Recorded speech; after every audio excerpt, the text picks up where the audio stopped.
Dear students, आज अभी हम लोग न्यूमेरिकल सॉल्व कर रहे थे, लेकिन अब इसी बीच में एक छोटा सा एक और टॉपिक पढ़ लेते हैं ताकि तुम लोगों को हम कुछ होमवर्क दे सकें।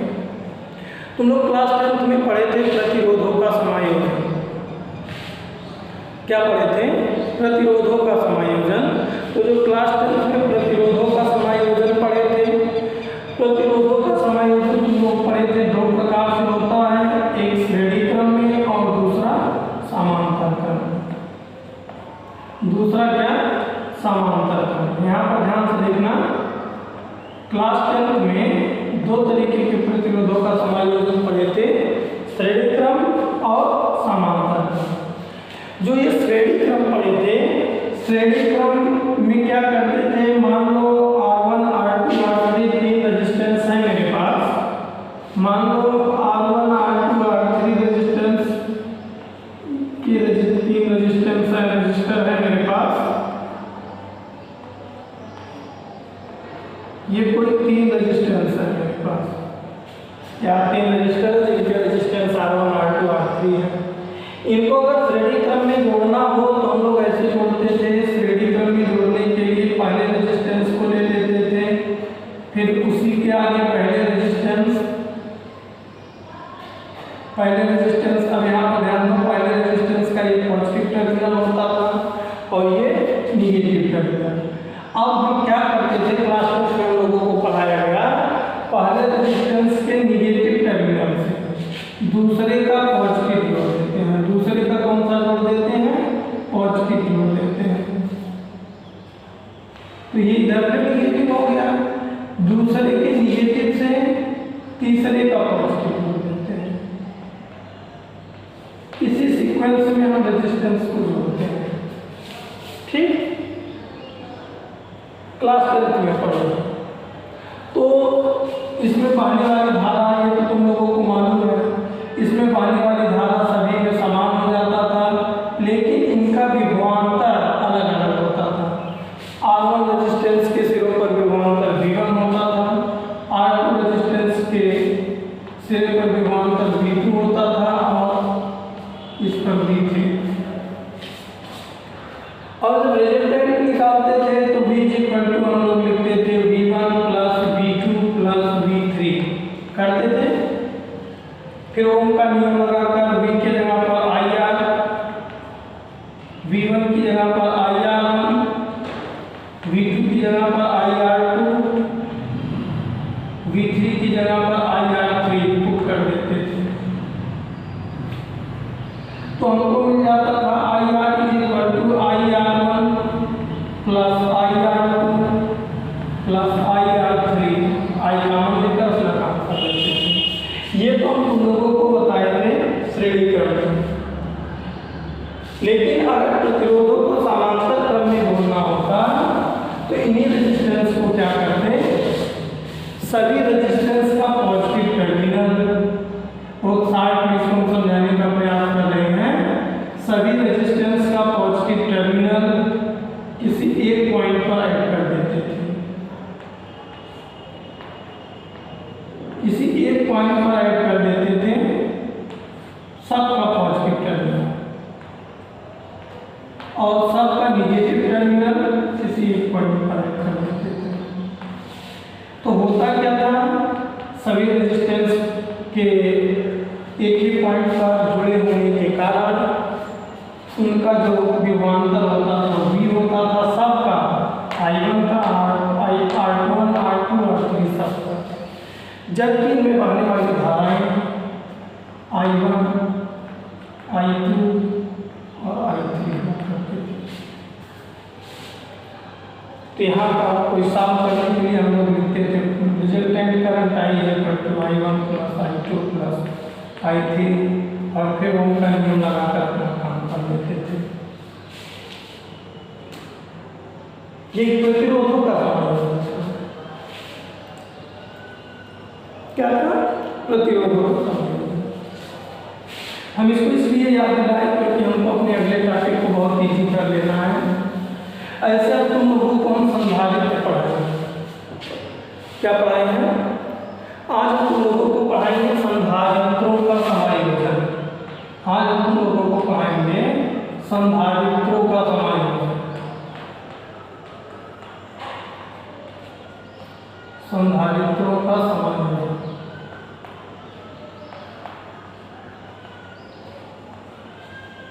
अब देखो, पहले प्रतिरोधों का समायोजन क्लास 10 में पढ़े हुए, और यहाँ पर हम लोग तुमको पढ़ाएंगे तुमको संधारित्रों का समायोजन। देखो, आप प्रतिरोधों का प्रतीक प्रतिरोध रजिस्टर का इंडिकेट या प्रतीक ये था। संधारित्र का प्रतीक होता है दो पैरेलल सेम लाइन की जो इक्वल लेंथ का, दोनों की लेंथ इक्वल होनी चाहिए और ऐसे लाइन की, ये संधारित्र का प्रतीक है। ये किसका प्रतीक है? संधारित्र। ये प्रतिरोध का प्रतीक है। ऐसे एक और आएगा, ये आगे चलकर आएगा, ये प्रेरक क्रिया का होता है, तो बाई चांस उसकी भी जरूरत नहीं। अभी हम तुम लोगों को संधारित्र पढ़ा रहे हैं। प्रतिरोधों का समायोजन ये था, प्रतीक R था, और संधारित्र का ये होता है। तो अब यहाँ पर ध्यान दो, सब तुम लोग जानते हो जिस तरीके से प्रतिरोधों का समायोजन दो प्रकार से हुआ था, जिस प्रकार से प्रतिरोधों का समायोजन दो प्रकार से हुआ था, ठीक उसी प्रकार संधारित्रों का समायोजन भी कितने प्रकार का होगा? दो प्रकार का होगा। लिखोगे, संधारित्रों का समायोजन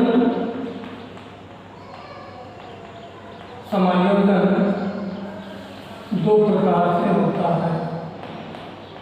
कितने प्रकार से होता है? दो प्रकार से होता है।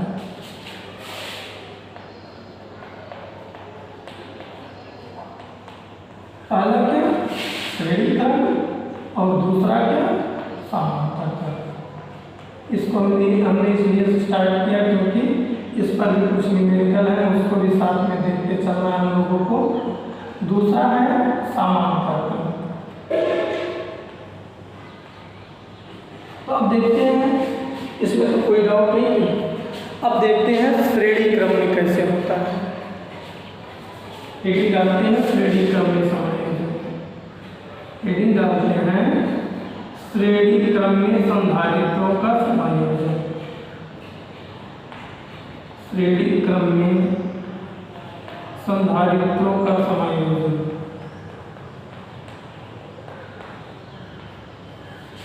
संधारित्रों का समायोजन। अब देखते हैं इसमें क्या है।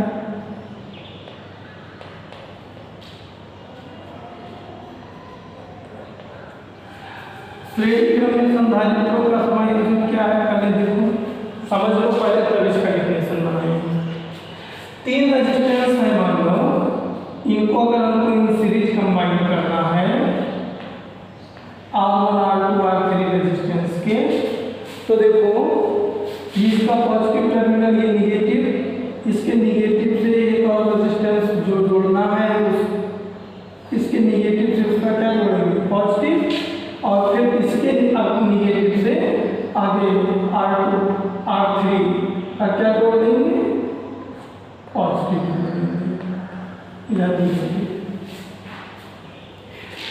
तो अब संधारित्र में क्या होता है? मान लो मेरे पास तीन संधारित्र हैं जिनकी धारिताएं C1, एक और संधारित्र यहाँ है, इसकी धारिता C2 है, एक और संधारित्र है, इसकी धारिता C3। इसको हमको इन सीरीज कंबाइन करना है। हमको क्या करना है? इन सीरीज कंबाइन करना है, श्रेणी क्रम में कंबाइन करना है। तो श्रेणी क्रम में कंबाइन करने के लिए हम क्या करते हैं?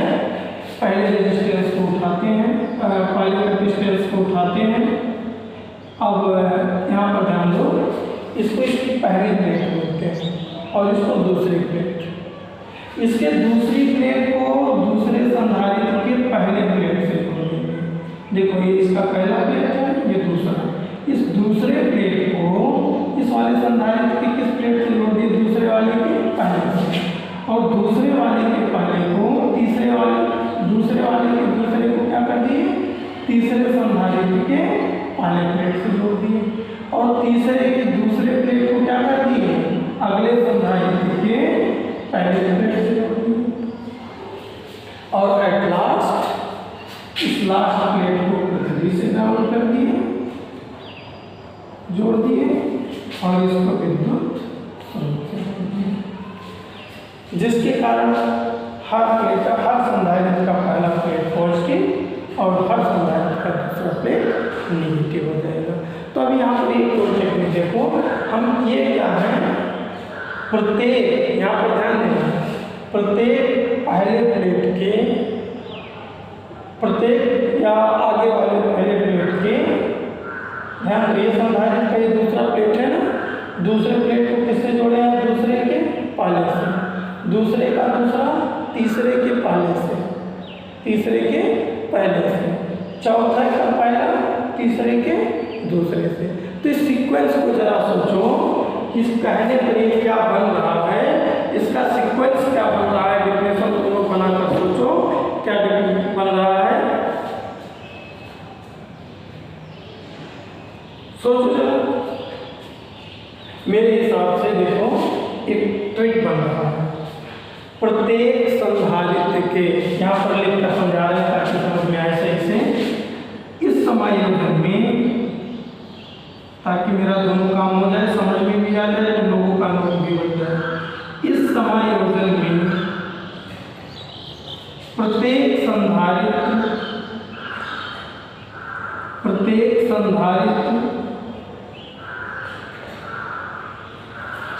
का दूसरा, प्रत्येक संधारित्र का दूसरा प्लेट अगले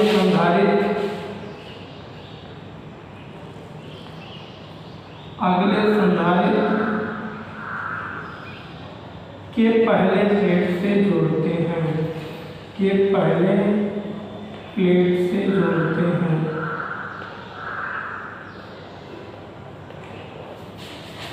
और छोटा सा इसका डिफिनेशन हम निकालें,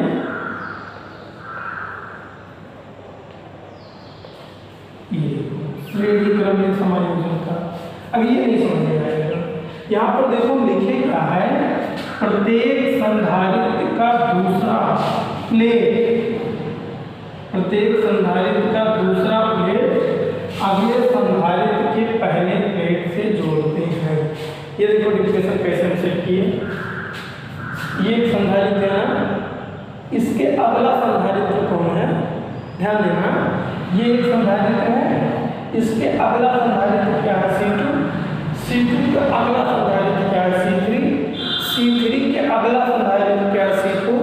कोई डाउट नहीं, हम लिखे क्या है, प्रत्येक संधारित्र, मतलब किसी में से ले, कोई भी एक ले लो, मान लो हमें C1 ले ली, प्रत्येक संधारित्र का दूसरा प्लेट, ये संधारित्र का दूसरा प्लेट ये हो गया, अगले संधारित्र के पहले प्लेट, अगला संधारित्र ये है, पहले प्लेट से जोड़ते हैं। तो देखो यही तो हम काम किए हैं, इसका दूसरा इसका पहला, इसका दूसरा इसका पहला, इसका दूसरा इसका पहला, यही किया है।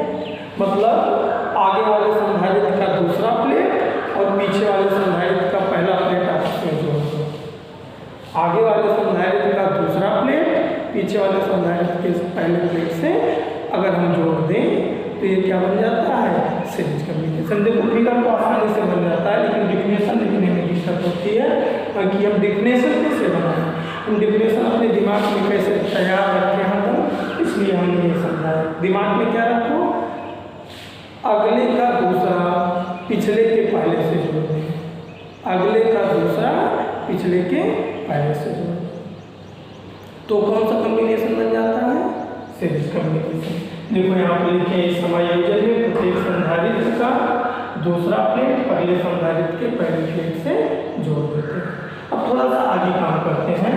मान लो मेरे पास कोई 3 संधारित्र हैं जिनकी धारिता क्रमशः C1, C2 और C3 है, उनको श्रेणी क्रम में जोड़ा गया है। हमने मान लिया मेरे पास कोई 3 संधारित्र हैं जिनकी धारिताएं, यहाँ पर ध्यान से समझो, ये 3 संधारित्र हैं जिनकी धारिताएं क्रमशः C1, C2 और C3 है, इनको हमको श्रेणी क्रम में जोड़ना है।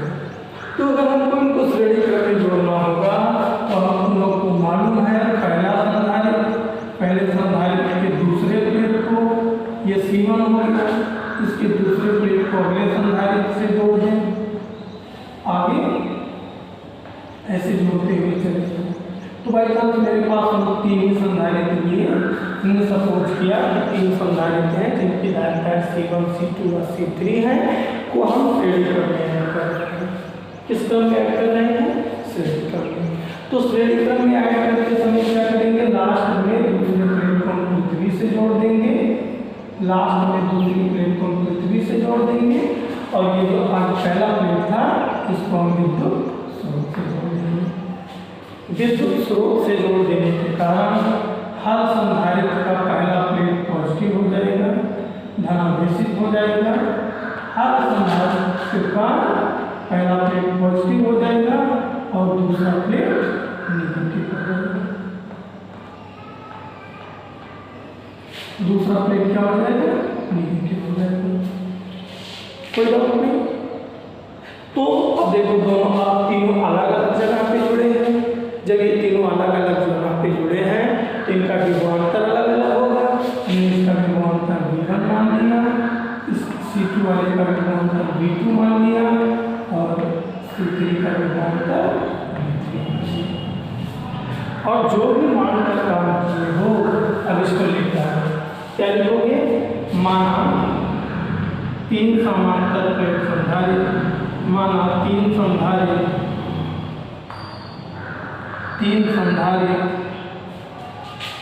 जिनकी धारिताएं क्रमशः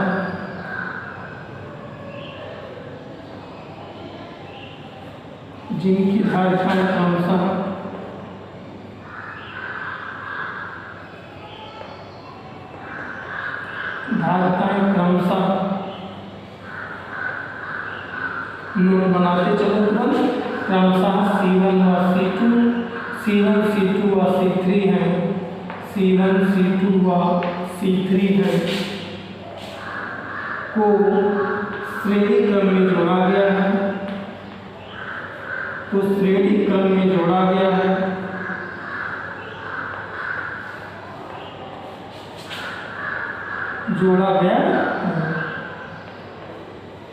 तो अब श्रेणी क्रम में जोड़ा गया है, इनका विभवांतर अलग अलग होगा, तो इनका विभवांतर। और देखो श्रेणी क्रम में जोड़ने पर देखो जब यहाँ रेजिस्टेंस को जोड़ते थे तो यहाँ पर ये V1 V2, लेकिन करंट क्या होता था? दोनों में सेम होता था। यहाँ पर करंट नहीं बल्कि आवेश सेम होगा। करंट की जगह पर यहाँ आवेश है तो क्या सेम होगा?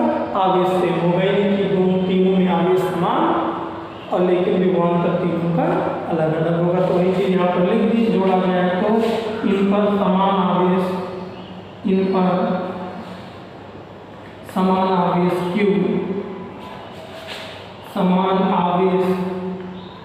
Q व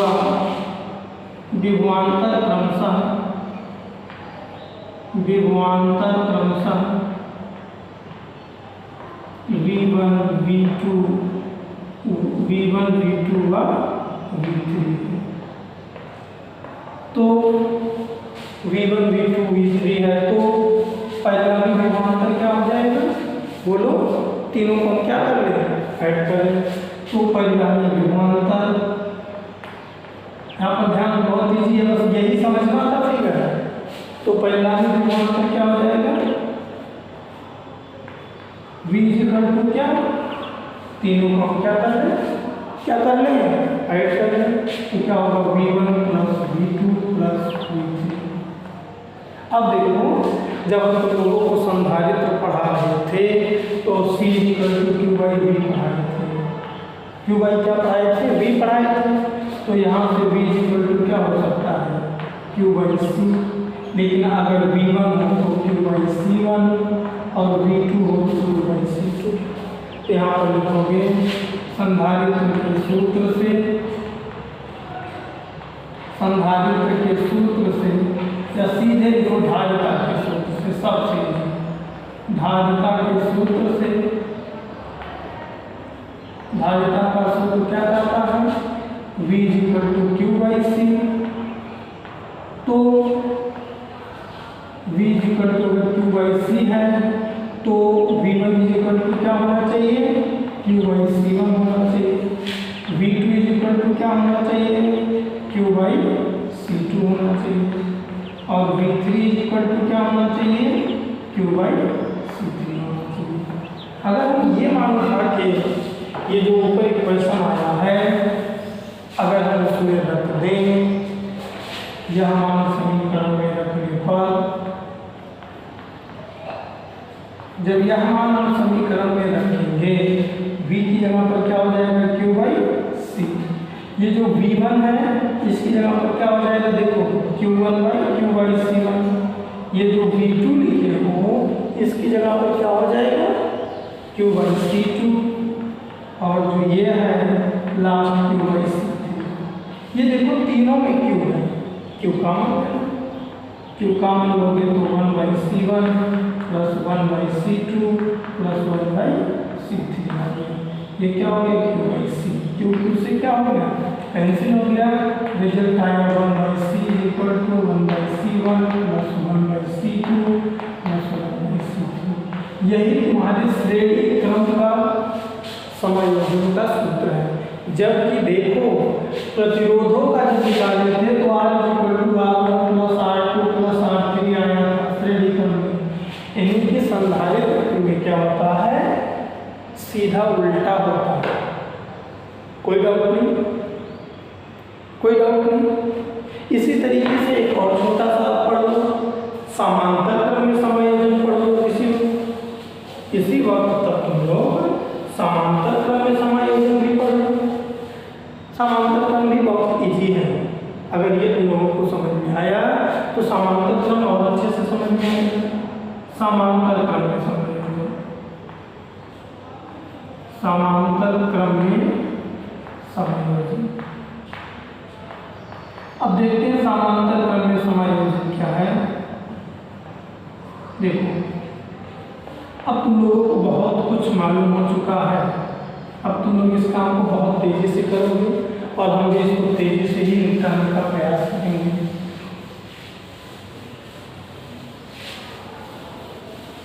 देखो समांतर क्रम में क्या बताए थे, मान लो मेरे पास कोई तीन रेजिस्टेंस है, तीनों का एक प्लेट एक पॉइंट पर जोड़ दें और तीनों का दूसरा वाला प्लेट एक पॉइंट पर जोड़ दें।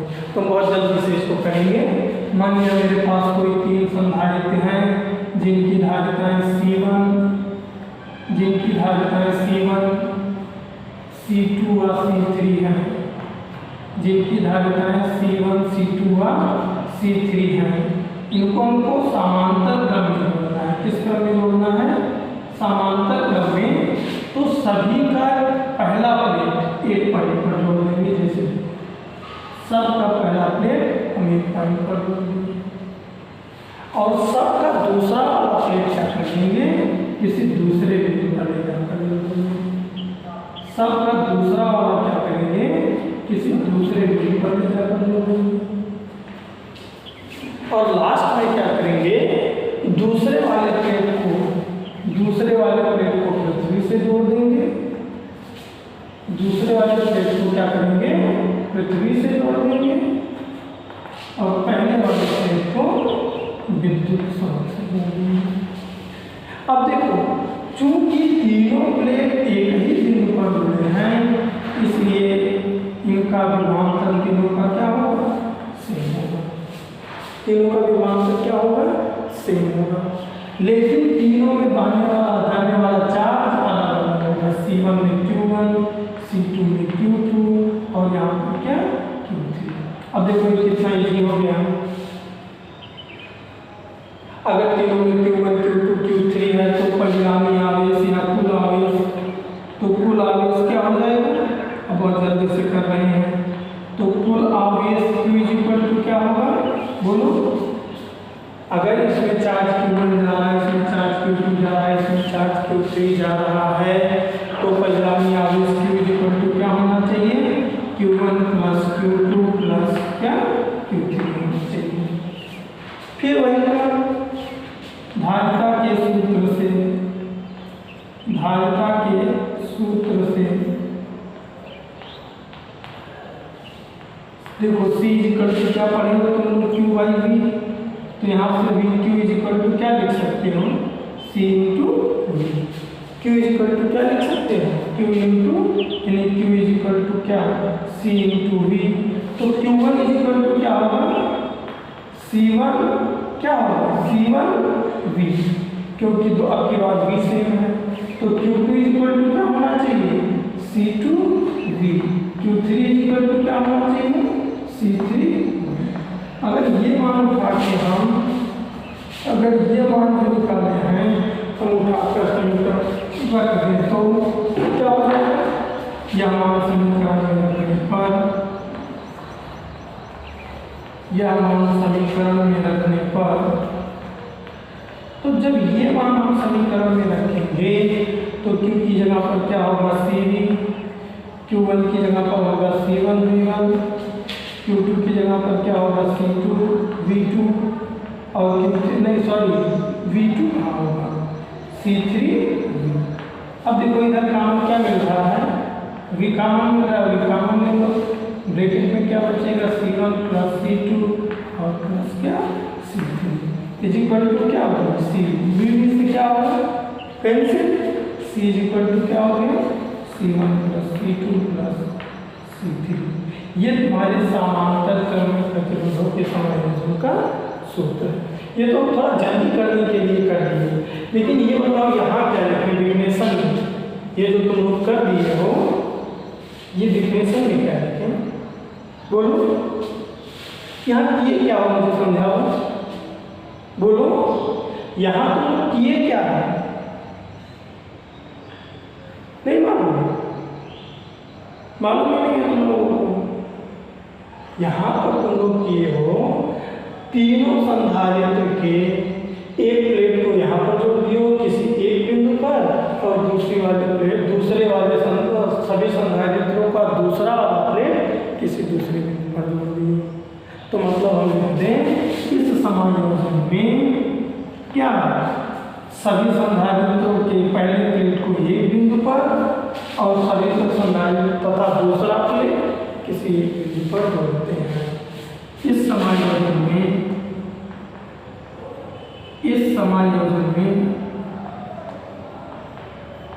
क्या करते हैं, इस समायोजन में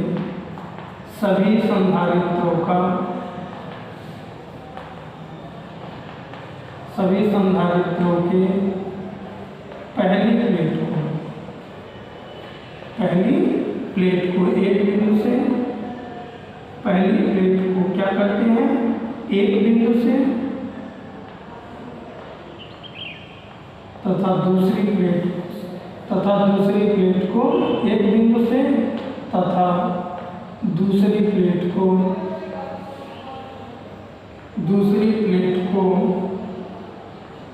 अन्य बिंदु से जोड़ देते हैं, अन्य बिंदु से जोड़ देते हैं। कोई डाउट नहीं किसी को। अब क्या करेंगे, ये जो काम किए हैं माना तीन संधारित्र जिनकी धारिताएं क्रमशः C1 C2 और C3 हैं समांतर क्रम में जुड़े हैं।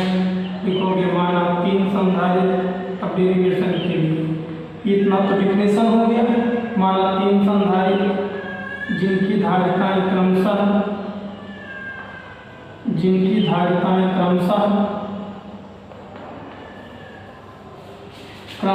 C1 C2 और C3 हैं।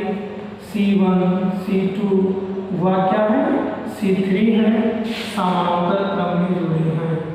किस क्रम में जुड़े हैं, समांतर क्रम में जुड़े हैं। अब यहाँ जगह नहीं है, थोड़ा सा बच्चा है इसलिए हम बोल रहे हैं तुम लोग लिख लो क्या। माना तीन संधारित्र जिनकी धारिताएं क्रमशः C1 C2 और C3 हैं समांतर क्रम में जुड़े हैं। आगे लिखोगे समांतर क्रम में जुड़े होने के कारण सभी संधारित्र के सिरों का विभवांतर V, जबकि इन पर आवेश क्रमशः C1 C2 इन पर आवेश क्रमशः Q1 Q2 व E3 है। तो आगे पहचान तुम लोग समझ चुके हो। इस तरीके से आप लोग श्रेणी क्रम और समांतर क्रम का सिस्टम समझे और इसको अच्छे तरीके से पढ़ लेना।